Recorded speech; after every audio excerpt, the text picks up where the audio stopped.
Well, speaking about discipline, it's expected that heads will roll over the Volkswagen emissions scandal.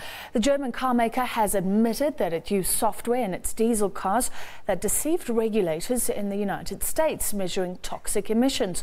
And the problem extends well beyond America, affecting around 11 million cars worldwide. Volkswagen has lost about a third of its market value already this week, and the pollution scam is weighing on markets across Europe. The company has warned that it needs to set aside billions for fines.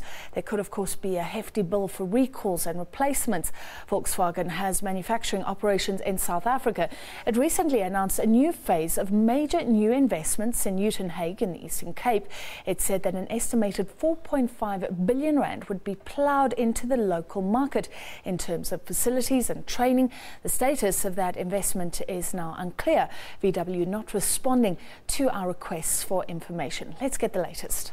VW is a major player in the South African automotive sector.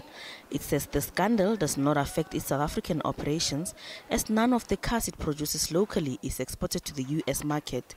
VW has since issued an apology and said it would cooperate fully with the responsible agencies in their investigation.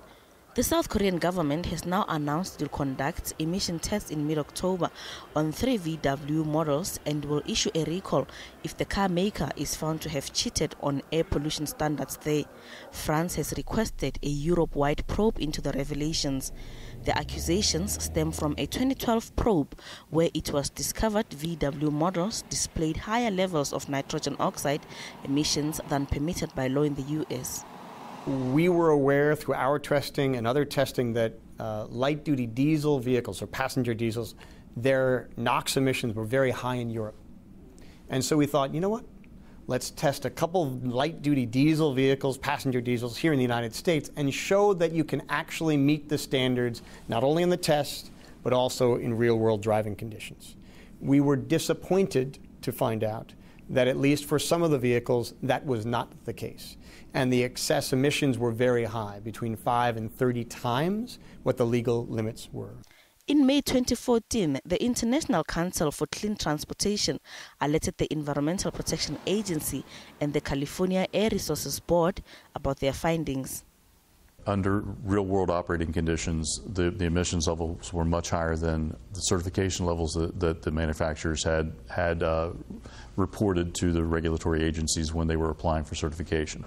VW could be liable for up to $18 billion in penalties for using software on almost 500,000 VW and Audi diesel cars that broke emission regulations, unleashing a controversy that threatens long-term damage to VW's finances, leadership and reputation. Well, let's get